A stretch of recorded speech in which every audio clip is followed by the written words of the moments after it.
In the break scene, people recognize me as one of the top contenders. I do have a bit of a target because I've been performing well.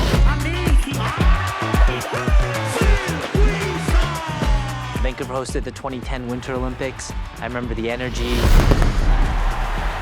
To be here and knowing that now I'll be a part of it is kind of a crazy feeling. I'm ranked #1 in the world.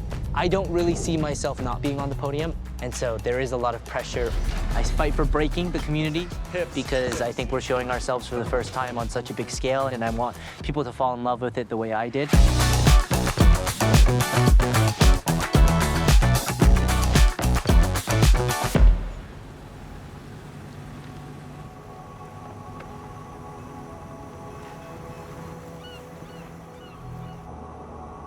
So we're on our way to my parents' place. We're gonna have a nice dinner together.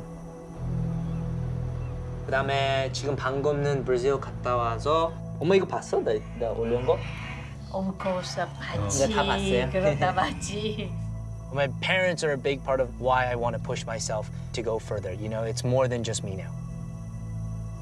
2005년 다시 겨울에 밴쿠버에 와서 새로운 뉴 라이프를 They had sacrificed so much. All they wanted for us was stability, was a good life.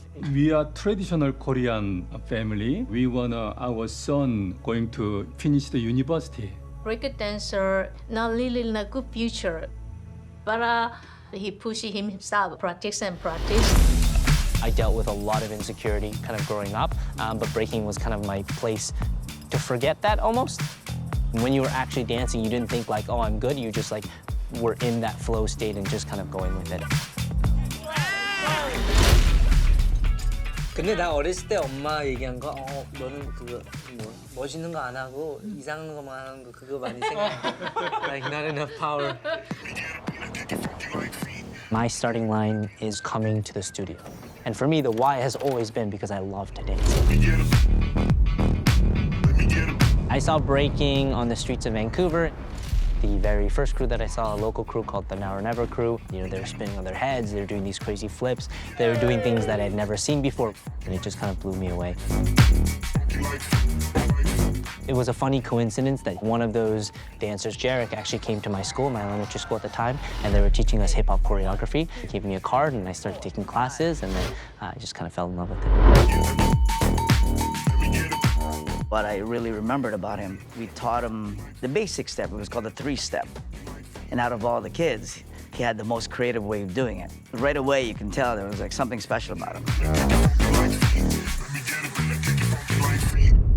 Most people have like a bald spot from spinning on your head. I was spinning today, so I don't know if it's bleeding now, but it was bleeding. But you just reopen spots a lot because you're kind of on the same. It's like a lot of wear and tear. Yeah.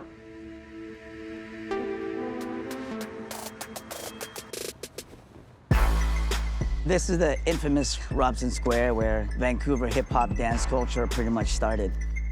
It's an open space, so it's like everyone just feel free to just come and hang around, chilling and training, whatever you want to.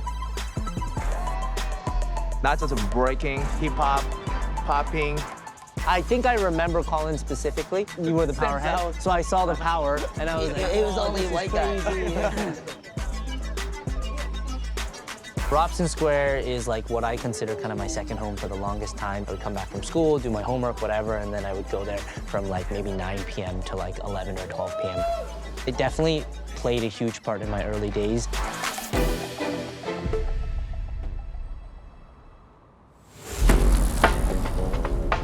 Korean food? Yeah, Huh? it's a good place. Nice. Ooh, nice. Oh, yo. Wow. Jack, this is the cola 해물파전. It's like a seafood pancake. Mom makes it at home.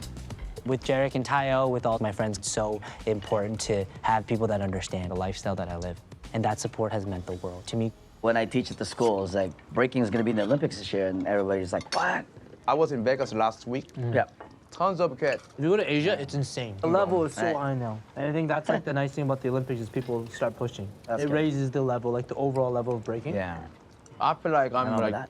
Yeah. drinking the food right now. It's so Korean food is the best. 1, 2, 3, 4, 5, 6, 7, 8.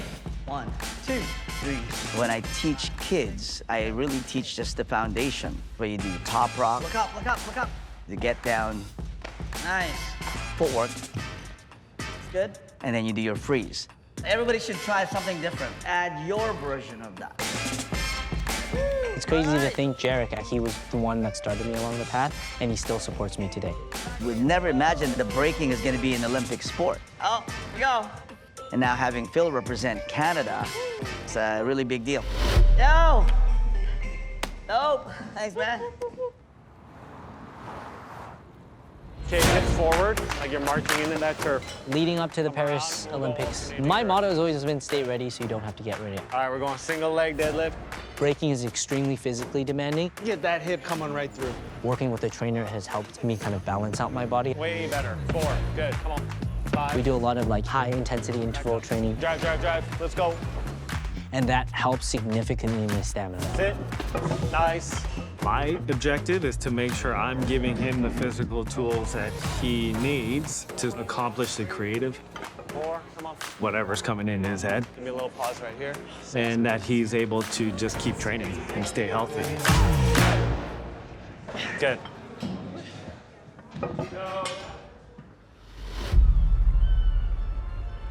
2017, that was kind of the pivotal moment for me. I had graduated high school, I was in university. It's not what I wanted to do, but my parents really wanted me to do it. I was struggling mentally almost every day, being like, what am I gonna do with my life? He told me, Father, going to university, it's like going to prison. I don't want more free life.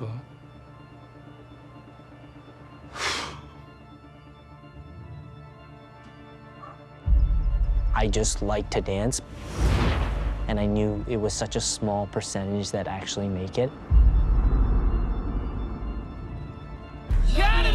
So this event, it was like last-ditch effort of like, if I won this event, then I would actually pursue this.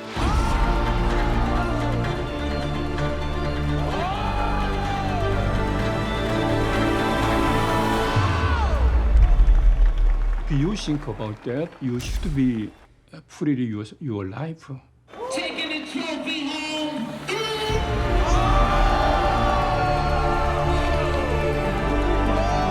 I told my parents at that time, like, this is what I really wanted to do. Just give me a few years to kind of prove and show you that I can do this. And luckily, we have not had to have that conversation after that. I'm not just fighting for myself. I fight for my family, I fight for my crews, and then now my country.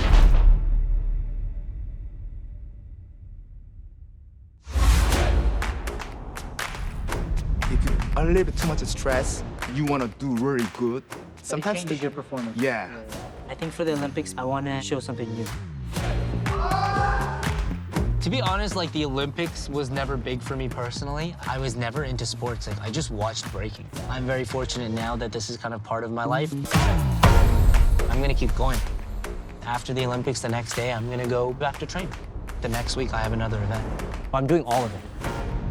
At the end of the day, I do this because I love to break.